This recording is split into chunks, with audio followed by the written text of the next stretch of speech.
BJP ರಾಜ್ಯಾಧ್ಯಕ್ಷ ಸ್ಥಾನ ಕೂಡ ದಲಿತರಿಗೆ ಕೊಡ್ರಿ ಅನ್ನುವಂಥದ್ದು ಸಿದ್ದರಾಮಯ್ಯ ಹೇಳ್ತಾ ಇದ್ದಾರೆ. ನೋಡೋಣ ಅದ್ರ ಬಗ್ಗೆ ನನಗೆ ಪಾರ್ಟಿಯಲ್ಲಿ ಇವತ್ತು ಸದ್ಯಕ್ಕಂತೂ ಆ ಕೃಷಿ ಕಾಲಿಲ್ಲ. ಅಕಸ್ಮಿತವಾಗಿ ಮುಂದಕ್ಕೆ ಕೊಡಬೇಕಾದ್ರೆ ಕೂಡ ಅವಧಿ ಮುಗಿಬೇಕಾಗುತ್ತೆ.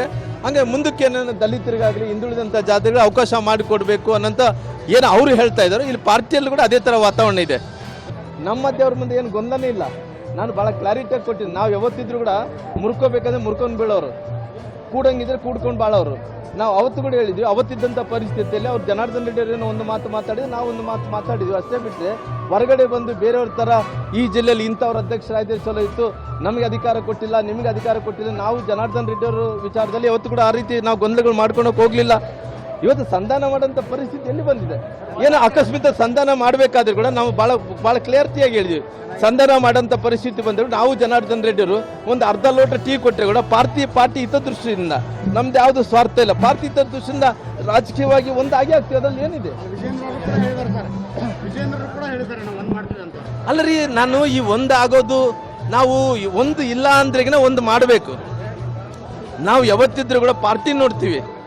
ನಮ್ಮ ವ್ಯಕ್ತಿಗಳ ಬಗ್ಗೆ ಏನೇ ಇದ್ರೆ ಕೂಡ ಪಾರ್ಟಿ ವಿಚಾರ ತೊಗೊಂಡಂತ ಟೈಮಲ್ಲಿ ನಾವೆಲ್ಲರೂ ಕೂಡ ಇವತ್ತು ಜನಾರ್ದನ್ ರೆಡ್ಡಿ ಅವರು ಆಗಿರ್ಬೋದು, ನಾವಾಗಿರ್ಬೋದು, ಇನ್ನೊಬ್ಬರಾಗಿರ್ಬೋದು, ಪಾರ್ಟಿ ಹಿತದೃಷ್ಟಿಯಿಂದ ಎಲ್ಲರೂ ಕೂಡ ಒಂದಾಗಬೇಕಾಗಿದೆ. ಎಲ್ಲರೂ ಒಂದಾಗಂತ ಜನಾರ್ದನ್ ರೆಡ್ಡಿ ರಾಮ್ಲೋರನ್ ಬೇರೆ ಅಲ್ಲಲ್ಲ, ಅವ್ರು ಕೂಡ ಒಂದಾಗಿ ಆಗ್ತಾರ. ಅದರಲ್ಲಿ ಯಾರು ಕೂಡ್ಸೋದಂದ್ರೆ ನಮ್ಮಲ್ಲಿ ಯಾವುದು ಭಿನ್ನಾಭಿಪ್ರಾಯ ಇಲ್ಲ. ನಮಗೇನಂತ ಹೇಳಿದ್ರೆ ಅವತ್ತಿದ್ದಂಥ ಪರಿಸ್ಥಿತಿ, ಅವರು ಮಾತಾಡೋ ತಪ್ಪಿತ್ತು, ನಾನು ಮಾತಾಡೋ ತಪ್ಪಿತ್ತು. ಅದಾದಂಥ ಪರಿಸ್ಥಿತಿಯಲ್ಲಿ ಎಲ್ಲೊಂದು ಕಡೆ ಬಾಯಿ ಮಾಡ್ಕೊಂಡಿವಿ. ಆ ಬಾಯಿ ಮಾಡ್ಕೊಂಡಂತ ಅದೆಲ್ಲ ಮರ್ತೋಗಿವಲ್ಲ. ಪಾರ್ಟಿ ಇವತ್ತು ಒಳ್ಳೆ ಅಧಿಕಾರಕ್ಕೆ ಬರಬೇಕಾದ್ರೆ ನಾವೆಲ್ಲರೂ ಕೂಡ ಒಂದಾಗಬೇಕಾಗಿದೆ. ನಮ್ಮ ಪರ್ಸನ್ಗಳು ಏನೇ ಒಂದು 100 ಇರಲಿ, ಅದು ಮುಖ್ಯ ಅಲ್ಲ. ಅಂದರೆ ನಾವೆಲ್ಲರೂ ಕೂಡ ಪಾರ್ಟಿ ಮುಂದಕ್ಕೆ ತೊಗೊಂಡೋಗ್ಬೇಕು, ಜನರಲ್ಲಿ ಕಾನ್ಫಿಡೆನ್ಸ್ ತುಂಬಬೇಕು. ಅಂದರೆ ಇವರೆಲ್ಲರಿಗೂ ಒಂದಾಗಿ ಅನ್ನೋಂಥ ಜನರಿಗೆ ಒಂದು ಸಂದೇಶವನ್ನು ಕೊಡಬೇಕಾಗಿದೆ. ಪಾರ್ಟಿ ಹಿತದೃಷ್ಟಿಯಿಂದ ಪಾರ್ಟಿ ಒಳ್ಳೇದಾಗಬೇಕನ್ನೋಂಥ ಕಾರಣದಿಂದ ನಮ್ದು ಯಾವುದೇ ವ್ಯಕ್ತಿಗತಂತಿಲ್ಲ. ನಂದು ಜನಾರ್ದನ್ ರೆಡ್ಡಿಯವರು ಬೇರೆ ಯಾವುದೇ ಇಲ್ಲ. ನಾವೆಲ್ಲರಿಗೂ ಒಂದಾಗಿ ಪಾರ್ಟಿ ಕಟ್ಟುವಂಥ ಕೆಲಸ ಎಲ್ಲರೂ ಮಾಡ್ತೀವಿ. ರಾಮ್ಲು ಜನಾರ್ದನ್ ರೆಡ್ಡಿ ಒಂದೇ ಅಲ್ಲ, ಇಡೀ ರಾಜ್ಯದಲ್ಲಿದ್ದಂಥ ಎಲ್ಲರೂ ಕೂಡ ಒಂದು ಮಾಡಬೇಕನ್ನಂಥ ಪ್ರಯತ್ನ ಮಾಡ್ತಾ ಇದ್ವಿ. 100% ಚುನಾವಣೆ ಒಳಗಡೆ ಎಲ್ಲರೂ ಒಂದಾಗ್ತೀವಿ, ಒಗ್ಗಟ್ಟಾಗಿ ಚುನಾವಣೆಯನ್ನು ಎದುರಿಸ್ತೀವಿ. ಈಗಾಗಲೇ ಟಿವಿಗಳಲ್ಲಿ ಏನೋ ಬರ್ತಾ ಇದೆ ಅಂತೇಳಿ ನನ್ನ ಸ್ನೇಹಿತರು ಸುಮಾರು ಜನ ಫೋನ್ ಮಾಡ್ತಾ ಇದ್ದಾರೆ.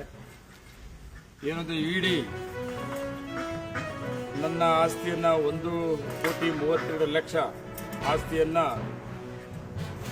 ಅಟ್ಯಾಚ್ಮೆಂಟ್ ಮಾಡ್ಕೊಂಡಿದೀವಿ ಅಂತ ಅಲ್ವಾ, ಮಾಡ್ಕೊಂಡಿದೀವಿ ಅಂತೇಳಿ ಟಿವಿನಲ್ಲಿ ಬರ್ತಾ ಇದೆ ಅಂತೇಳಿ ಮಾಹಿತಿ ಬಂತು ನನಗೆ.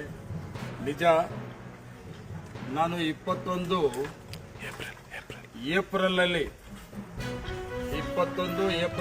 ನಾನು ನನ್ನ ತಮ್ಮ ನಮ್ಮೂರ ಹತ್ರ ಒಂದು ಆಸ್ತಿ ಜಮೀನನ್ನು ತಗೊಂಡಿದ್ದೀವಿ. ನಾವು ತಗೊಂಡಾದ್ಮೇಲೆ ಎಲೆಕ್ಷನ್ಗೆ ಅಪ್ಲಿಕೇಶನ್ ಹಾಕ್ಬೇಕಾದ್ರೆ ನಾನು ಎಲೆಕ್ಷನ್ ಅಫಿಡವಿಟಲ್ಲಿ ಎಲ್ಲ ಮಾಹಿತಿಯನ್ನ ಅಫಿಡವಿಟಲ್ಲಿ ಹೇಳಿದ್ದೀನಿ.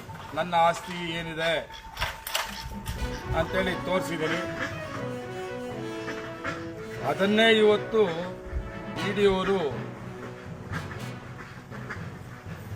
23 ಡಿಸೆಂಬರಲ್ಲಿ ರಿಕ್ರೂಟ್ಮೆಂಟ್ ಆಗಿರೋದು ಮಿಲ್ಕಿಯವನಂತೂ 23 ಡಿಸೆಂಬರಲ್ಲಿ ರಿಕ್ರೂಟ್ಮೆಂಟ್ ಆಗಿರೋದು. ಆ ರಿಕ್ರೂಟ್ಮೆಂಟ್ಗೆ ಇದನ್ನ ಅಟ್ಯಾಚ್ ಮಾಡ್ಕೊಂಡಿದ್ದಾರೆ. ಅದನ್ನ ನಾನು ಜಮೀನು ಮಾಡಿರೋದು ಯಾವಾಗಂದ್ರೆ 21 ಏಪ್ರಿಲಲ್ಲಿ. ಇದರ ಕಾನೂನು ಪ್ರಕಾರ ನಾನು ಚಾಲೆಂಜ್ ಮಾಡಬೇಕು.